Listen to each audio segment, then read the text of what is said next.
100 most influential young people. The awards, organized by the Africa Youth Awards, aims at appreciating the works of young Africans in Africa and the diaspora. KTN's Rebecca Moiruri with the details. The list, which annually recognizes the works of young Africans who have impacted lives across the continent, features young people from African countries. And this year, 52 females and 48 males from 32 countries have been recognized for their remarkable contributions towards the development of the African continent, and also for serving as a motivation to millions of young people across the globe. Peter Tabachi.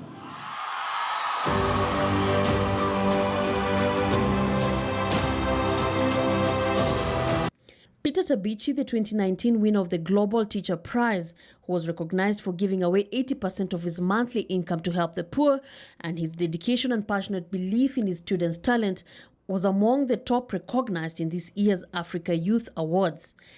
Elizabeth Wathuti, a 24-year-old conservationist and climate activist, was also recognized for the positive impact caused by her organization Green Generation Initiative, which nurtures young people to be conscious of the environment while promoting green projects.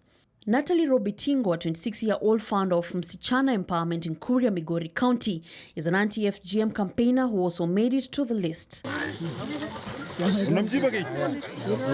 Perhaps of great interest is Nandi Governor Stephen Sung, who has also been recognized for being the youngest ever governor in 2019, who serves as an inspiration to other young people aspiring to hold office in Kenya and Africa.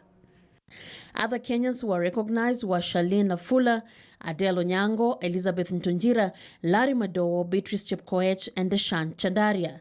Rebecca Miruri Mulure, KTN News. And congratulations to